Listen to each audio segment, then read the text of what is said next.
श्री शिवाय नमस्तुभ्यम।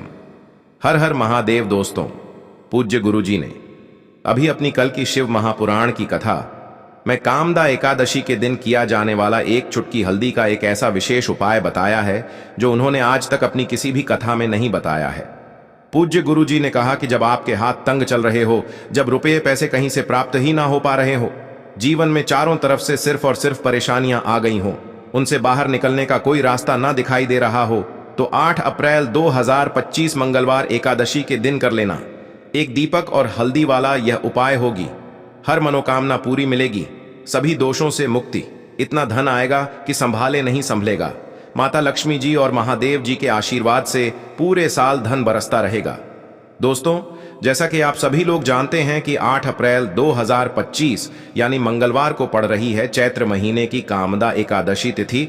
और दोस्तों, यह वह तिथि है जो चैत्र महीने में पड़ने वाली सबसे बड़ी और चैत्र महीने की पहली एकादशी तिथि है, क्योंकि यह मंगलवार के दिन पड़ रही है और हमारे हिंदू धर्म में इसका बहुत ही बड़ा और विशेष महत्व होता है। पूज्य गुरुजी ने कहा है कि अगर कभी भी मौका लग जाए और चैत्र महीने की एकादशी तिथि मंगलवार को पड़ जाए तो आप लोगों को सिर्फ और सिर्फ एक चुटकी हल्दी वाला उपाय तो अवश्य ही करना चाहिए, क्योंकि इन दोनों तिथियों का संयोग बहुत ही कम आता है। इसी के साथ दोस्तों, गुरुजी ने कहा है कि जब भी चैत्र महीने की एकादशी तिथि पड़े तो आप लोगों को सिर्फ और सिर्फ एक चुटकी हल्दी वाला उपाय तो अवश्य करना चाहिए। यह उपाय इतना खास है कि अगर आपने सही मुहूर्त पर सही क्रिया अनुसार एक चुटकी हल्दी वाला उपाय कर लिया, जो प्राचीन काल के समय का महाउपाय है, तो मान के चलिए दोस्तों, महादेव जी के आशीर्वाद से आपके जीवन का कितना ही बड़ा दुख हो, उससे आपको मुक्ति मिल जाएगी। आपकी कोई भी मनोकामना हो, मान लीजिए आप नौकरी की तैयारी कर रहे थे तो आपकी नौकरी लग जाएगी, आपका बंद पड़ा व्यापार चल पड़ेगा। और दोस्तों, आप जिस बीमारी से आप बहुत दिनों से परेशान थे, उस बीमारी से आपको मुक्ति मिल जाएगी। आपके जीवन में धन आना शुरू हो जाएगा, आपके जीवन में धन आने के नए नए रास्ते खुल जाएंगे। और मान के चलिए दोस्तों, फिर आपको किसी भी प्रकार की परेशानी का सामना नहीं करना पड़ेगा। इसीलिए दोस्तों, 8 अप्रैल कामदा एकादशी के दिन आप लोगों को इस वाले उपाय को जरूर कर लेना है। भले ही आपने पूरे साल भर इस उपाय को ना किया हो, पर अगर आपने इस चैत्र महीने में पड़ने वाली एकादशी के दिन अगर इस वाले उपाय को कर लिया, तो आपको इस उपाय को करने का वह फल मिलेगा जिसकी आपने कभी कल्पना भी नहीं करी होगी। इसीलिए आप लोग इस हल्दी वाले उपाय को एक बार जरूर कर लेना, ताकि आप लोगों के हाथ से यह मौका न जा सके और आपको इस उपाय को करने का फल मिल सके। दोस्तों, यह उपाय पंडित जी ने अपनी अभी की ही शिव महापुराण की कथा में बताया है, जो इस उपाय को आज हम आपको बहुत अच्छे से समझाने वाले हैं। इस वीडियो को देखने के बाद इस उपाय को समझने के लिए आपको कोई और वीडियो को देखने की जरूरत नहीं पड़ेगी। तो दोस्तों, इस उपाय को आपको कैसे करना है, कब करना है, कहां पर करना है, और उपाय को करते समय आपको किन किन गलतियों को नहीं करना है और आपको किन किन बातों का ध्यान रखना है, ये सारी जानकारी हम आपको इस वीडियो में देंगे। तो चलिए भक्तों, उपायों को शुरू करते हैं। अगर आप भी चाहते हैं कि महादेव जी का आशीर्वाद आप पर सदैव बना रहे, तो वीडियो को लाइक करें, चैनल को सब्सक्राइब करें और कमेंट बॉक्स में हर हर महादेव जरूर लिखें। और अपने फायदे के लिए, गरीबी दूर करने के लिए इस वीडियो को पूरा देख कर जाना। यदि आज आपने वीडियो को बीच बीच में से देखा, काट काट कर देखा, तो जीवन में आपको कभी सफलता हासिल भी नहीं होगी। देखिए दोस्तों, यह 8 अप्रैल मंगलवार एकादशी का दिन यह इतना खास होता है, इतना महत्वपूर्ण होता है। देखा गया है कभी कभी बड़े बड़े पूजा पाठ अनुष्ठान से जो मनोकामना पूर्ण नहीं होते, वह 8 अप्रैल मंगलवार के दिन एक छोटे से उपाय करने से ही आपकी मनोकामना पूर्ण हो जाती है। अब हम समझते हैं इस वाले उपाय को हमें करना किस समय है। इस एक हल्दी दीपक वाले उपाय को हमें चैत्र महीने के एकादशी के दिन करना किस समय है। तो देखिए, इस उपाय को करने का जो समय है वह सुबह का समय है और शाम का समय भी है। अब देखिए, यहाँ पर हम मुख्य रूप से सुबह का समय नहीं बोलेंगे, क्योंकि 8 अप्रैल मंगलवार एकादशी का दिन है और इस दिन प्रदोष काल के समय का बहुत महत्व होता है। बाकी अगर सुबह के समय भी करेंगे तो भी अच्छा होगा, उसमें कोई भी दिक्कत वाली बात नहीं है। तो चलिए जानते हैं इस विशेष उपाय के बारे में। लेकिन उससे पहले एक प्रार्थना, अगर आप इस चैनल पर नए हैं तो आप इस वीडियो को लाइक करें, चैनल को सब्सक्राइब करें और कमेंट बॉक्स में आप अपनी राशि या अपना नाम जरूर डाल दें, क्योंकि हम राशि से जुड़ा भाग्य भी बताते हैं और भाग्य में चल रही परेशानियों को दूर करने के लिए वह आसान से आसान उपाय भी बताते हैं। तो चलिए अब हम अपने सबसे पहले उपाय की बात कर लेते हैं। देखिए, चैत्र मास के दिनों में विशेषकर भगवान शिव और माता पार्वती और विष्णु भगवान का पूजन किया जाता है। अब साथ ही साथ एकादशी का दिन भी पड़ गया है, तो ऐसा समझ लीजिए आपके जीवन में धन भी आएगा, सुख भी आएगा, धन बढ़ेगा भी, और साथ ही साथ आपके जीवन के सारे संकटों को भगवान शिव जी दूर कर देंगे। तो चलिए सबसे पहले बात कर लेते हैं सबसे पहले उपाय की, जो कि एकादशी वाले दिन आपको विशेष कर करना है। और इस उपाय को करने से आपकी कोई भी ऐसी इच्छा, कोई भी विश जो अभी तक अधूरी है, पूरी नहीं हो रही है, तो आपकी बड़ी से बड़ी विश और मनोकामना भी पूरी हो जाती है जब आप एकादशी वाले दिन इस पहले उपाय को कर लेते हैं। तो देखिए, आप सभी जानते हैं कि श्री हरि विष्णु जो है, उन्हें तुलसी दल सबसे प्रिय है। बिना तुलसी माता के श्री हरि विष्णु अधूरे हैं और बिना तुलसी पत्तों के श्री हरि विष्णु का भोग अधूरा है। अब श्री हरि विष्णु को प्रसन्न करके आप अपनी किसी भी मनोकामना को पूरा कर सकते हैं, क्योंकि श्री हरि विष्णु प्रसन्न हो गए तो आपकी कोई भी विश और इच्छा, मनोकामना अधूरी नहीं रहेंगी। तो आपको तुलसी के 5 पत्ते लेने हैं। देखो, एकादशी के दिन तुलसी के पत्तों को नहीं तोड़ना है। अब यह 5 तुलसी के पत्ते जो आपने लिए हैं, यह 5 तुलसी के पत्ते आपको श्री हरि विष्णु को अर्पित करने हैं, अपने घर के मंदिर में ही, ठीक है। ऐसा आपको करना है। आपके घर में श्री हरि विष्णु की कोई मूर्ति है, प्रतिमा है, वहां पर यह 5 तुलसी के पत्ते आप रखें और साथ ही साथ एक देसी घी का दीपक गोल बाती का आपको लगाना है और ओम नमो भगवते वासुदेवाय नमः, इस मंत्र का आपको 11 बार जप करना है। देखो, मंत्र कौन सा है? ओम नमो भगवते वासुदेवाय नमः। और फिर श्री हरि विष्णु से अपनी विश, अपनी इच्छा, अपनी मनोकामना कह देना और फिर देखना आपकी विश और इच्छा, जो भी आपकी मनोकामना है, जो भी अपने जीवन में आपको चाहिए। अगर निर्धनता बहुत है, आप अपने घर से गरीबी को दूर करना चाहते हैं, या फिर धन आपका बढ़ता नहीं है, आप चाहते हैं कि आपका धन बढ़े, या फिर आपके घर में फिजूल खर्ची बहुत होती है, पैसा आपके पास नहीं रुकता है, आप चाहते हैं कि पैसा आपके पास रुके, या फिर घर में कोई व्यक्ति ऐसा है जो बहुत बीमार रहता है, या फिर किसी का विवाह नहीं हो पा रहा है, तो जो भी आपकी इच्छा है, जो भी आपके विश है, बस एक बार श्री हरि विष्णु से कह देना। क्योंकि मंगलवार भी इस दिन है, साथ ही साथ साल का सबसे बड़ा दिन है। यह दिन इतना उत्तम है कि जो आप श्री हरि विष्णु से मांग लेंगे, जो उनसे कह देंगे, वह आपकी विश, आपकी मनोकामना को बहुत जल्दी पूरा कर देंगे। तो यह पहला उपाय है। चलिए बात करते हैं दूसरे उपाय की। देखो, यदि आपके जीवन में आर्थिक संकट बहुत अधिक हो रहे हैं, धन की समस्या लगातार जीवन में बनी हुई है, एक एक रुपयों को प्राप्त करने के लिए आपको बहुत अधिक मेहनत कर रहे हैं, तो आज रात्रि में सोने से पहले आपको यह एक चमत्कारी दीपक का उपाय अवश्य करना है। या फिर यदि आपका जो व्यापार है, बिजनेस है, दुकान है, वह अच्छे से नहीं चल पा रही है, तो आज रात्रि में इस विशेष दीपक का उपाय आपको अवश्य करना चाहिए। देखो दोस्तों, दीपक हमारे घर में सभी नकारात्मक शक्ति को बाहर करता है। यह उपाय आपको साल में केवल एक बार करने का ही मौका मिलता है। देखिए, इस उपाय के लिए आपको तुलसी जी की जो सूखी लकड़ी होती है, उसे ले लेना है। देखिए दोस्तों, यदि आपके पास पुरानी तुलसी जी की लकड़ी है तो उसे आप ले सकते हैं, और यदि आपके घर में तुलसी जी जो लकड़ी है वह सूखी हुई है, तो उसकी लकड़ी आप तोड़ करके इस्तेमाल कर सकते हैं। लेकिन आपको ध्यान रखना है कि सूर्यास्त से पहले पहले ही आपको यह जो तुलसी जी की लकड़ी है, इससे अवश्य ही तोड़ लेना है। तो इस उपाय के लिए आपको सबसे पहले तो एक मिट्टी का दीपक लेना होगा। चाहे तो आटे का दीपक भी ले सके, क्योंकि आटे का दीपक सभी दीपक में सर्वोत्तम माना गया है। इस दीपक के अंदर आपको शुद्ध घी का प्रयोग करना होगा, और इससे दीपक के अंदर आपने जो तुलसी जी की लकड़ी ली है उसे भी रख देना है। लेकिन ये जो तुलसी जी की लकड़ी है, इसमें आपको चारों तरफ अच्छे से घी लगा लेना है। देखिए, गुरु जी ने बताया है कि जो तुलसी जी की लकड़ी है, यदि आप उपाय करते हैं और बहुत ही शीघ्रता से जल जाती है, तो इसके लिए आपको एक कार्य करना है। आपको थोड़ी सी रुई ले लेनी है और उस रुई को आपने जो तुलसी जी की लकड़ी ली है उस पर अच्छे से चारों तरफ लपेट देनी है। तुलसी जी की लकड़ी के ऊपर रुई लपेटने के बाद इसे आपको पूरा घी के अंदर डुबो लेना है। अब इसे आपको बाती के रूप में प्रयोग करना है। अब दोस्तों, इस दीपक को आपको प्रज्वलित कहाँ करना है? तो इस दीपक को आपको या तो भगवान विष्णु के सामने प्रज्वलित करना होगा, या फिर आपको भगवान श्री राम के सामने प्रज्वलित करना होगा, या फिर भगवान कृष्ण के सामने, यानी कि भगवान विष्णु के जो भी अवतार हैं उनके सामने आप ये दीपक प्रज्वलित कर सकते हैं। या फिर आप इस दीपक को माता तुलसी जी के सामने भी प्रज्वलित कर सकते हैं। पूज्य गुरु जी ने बताया है कि जो भी व्यक्ति इस प्रकार से तुलसी जी की डंडी से यह दीपदान कर देता है, उसके जीवन में कभी भी धन की समस्या नहीं होती है। इसीलिए आपको यह पूरे साल में केवल एक बार ही मौका मिलता है। इस उपाय को करके देखना, आपकी सभी इच्छाएं जरूर पूर्ण होंगी। यह जो उपाय है रात्रि में सोने से पहले करना है। बात करते हैं, अब बताते हैं तुलसी के गमले में आपको वो कौन सी चीज डालनी है जिस उपाय को करने से आप अपने जीवन में महाधनी बन जाएंगे। इतना धन आपको मिलेगा कि कभी भी आपके धन में कमी नहीं आएगी, कभी भी आपका धन बर्बाद नहीं होगा।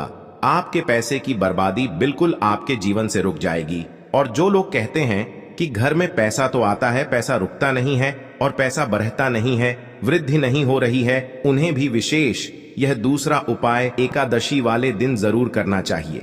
तो देखिए, पहले ही आपको बता दिया कि श्री हरि विष्णु की पूजा और उनका भोग श्री मतलब तुलसी मैया के बिना अधूरा है ना। और तुलसी मैया जो है वह श्री हरि विष्णु के बिना अधूरी है। तो देखिए, जब भी आप तुलसी का कोई उपाय करेंगे तो सीधे सीधे आप श्री हरि विष्णु को प्रसन्न कर लेते हैं।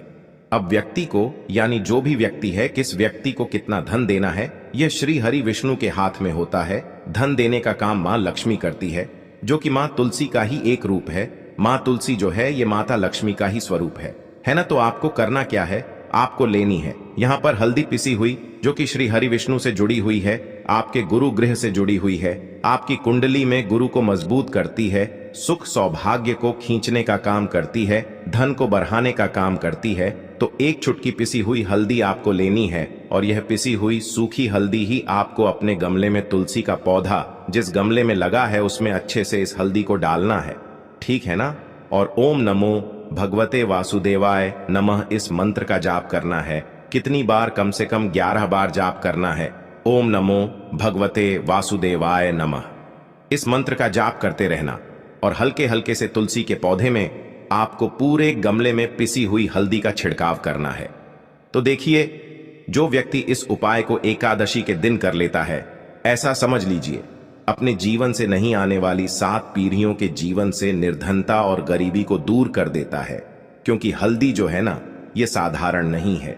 हल्दी इतनी उत्तम होती है कि रातों रात आपके जीवन में चमत्कार करती है। आपने देखा होगा कि कोई भी शादी होती है, विवाह होता है ना, कोई भी ऐसा शुभ काम हम करते हैं, उसमें हल्दी जरूर लेते हैं। गृह प्रवेश जब हम करते हैं तो हल्दी के स्वस्तिक का निर्माण करते हैं। कोई भी अच्छा काम करने जा रहे हैं, हल्दी उसमें लेते हैं। और हल्दी जो है यह आपके गुरु गृह को मजबूत कर देती है। अगर कुंडली में गुरु कहीं ना कहीं मजबूत है तो इससे उत्तम उपाय आपको ऐसा समझिए एकादशी का मिलेगा नहीं, बहुत ही उत्तम उपाय है। तुलसी के गमले में एक चुटकी पिसी हुई हल्दी डालना है, तो यह बहुत ही उत्तम उपाय है। इस उपाय को आप जरूर करें। एकादशी वाले दिन और साल का सबसे बड़ा ये दिन है। तो इस उपाय को करने से श्री हरि विष्णु आपसे न केवल प्रसन्न होते हैं, आपसे इतना प्रसन्न हो जाते हैं कि जीवन में कभी आपके गरीबी और निर्धनता को नहीं आने देते हैं। तो चलिए अब बात कर लेते हैं अपने तीसरे उपाय की, जो कि मुख्य द्वार से जुड़ा हुआ है। और यह उपाय है स्थिर लक्ष्मी के वास के लिए। ऐसा पैसा आपके घर में आएगा जो आपके घर में ही रुकेगा। ऐसा पैसा कभी आपके घर में नहीं आएगा जो आपके घर से जाएगा और विशेषकर फिजूल खर्ची में जाएगा। अब आधे से ज्यादा लोगों की यही समस्या होती है कि घर में पैसा तो आता है लेकिन बहुत जल्दी घर से चला जाता है या फिर फिजूल खर्ची में चला जाता है। तो धन की बर्बादी जिन लोगों के घर में हो रही है उन्हें विशेषकर यह तीसरा उपाय करना है। या जिन लोगों के पास बिल्कुल पैसा आना बंद हो गया है, सर पर लगातार कर्जा बरत रहा है, उन्हें भी यह तीसरा उपाय करना है। तो देखिए आपको फिर से क्या लेना है, हल्दी लेनी है पीसी हुई, जो कि श्री हरि विष्णु से ही जुड़ी हुई है ना। पीसी हुई हल्दी लेनी है और थोड़ा सा पानी डालकर उसका गाढ़ा गाढ़ा आपको पेस्ट बना लेना है। अब इसी हल्दी से आपको अपने घर में स्वास्तिक बनाने हैं। कितने स्वास्तिक? एक स्वास्तिक आपको बनाना है अपनी तिजोरी पर, जिसमें आप पैसा रखते हैं। चाहे तो आप संदूक में रखते हैं, अलमारी में रखते हैं, जिस चीज में भी पैसा रखते हैं, बस वहां पर हल्दी से एक स्वास्तिक बनाना है।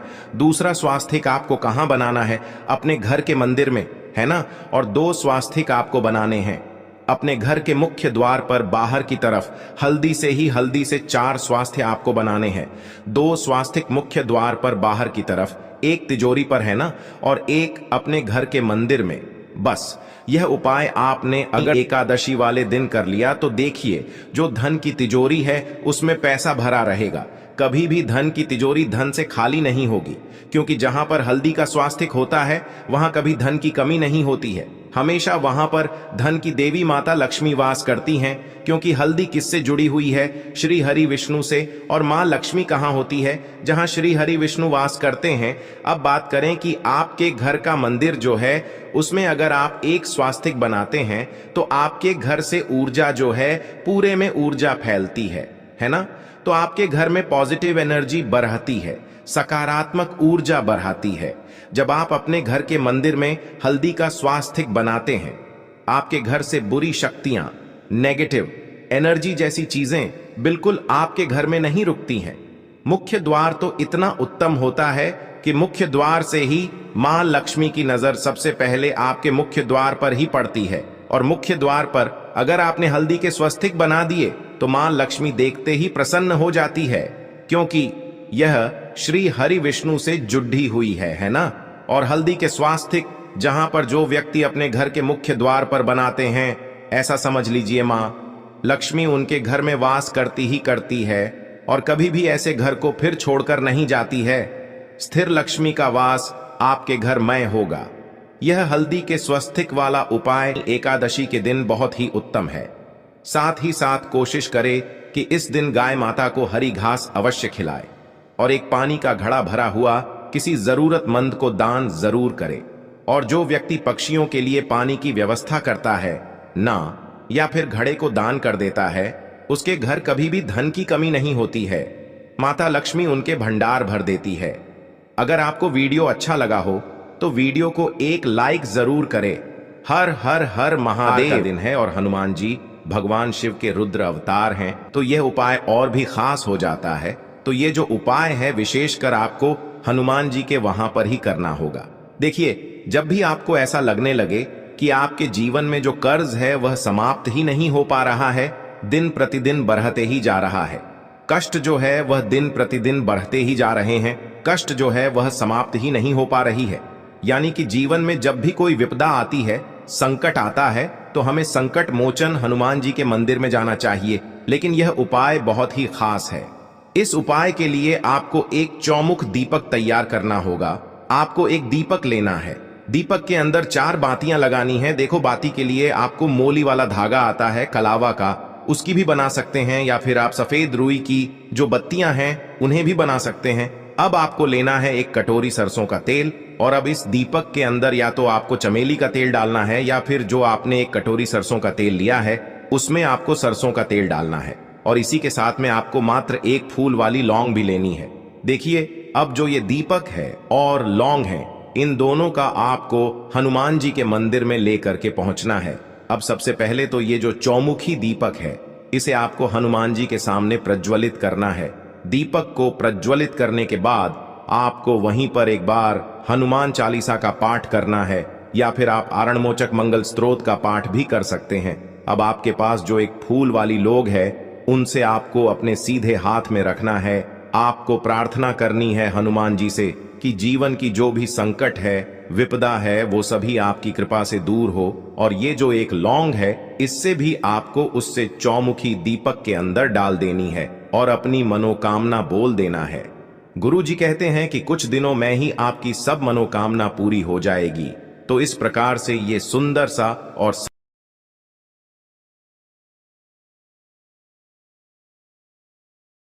धन्यवाद। ऐसे ही जानकारी के लिए छाया जैन चैनल को सब्सक्राइब करें, और अगर आपको यह वीडियो अच्छी लगी हो तो एक लाइक अवश्य करें और कमेंट में ओम नमः शिवाय अवश्य लिखें।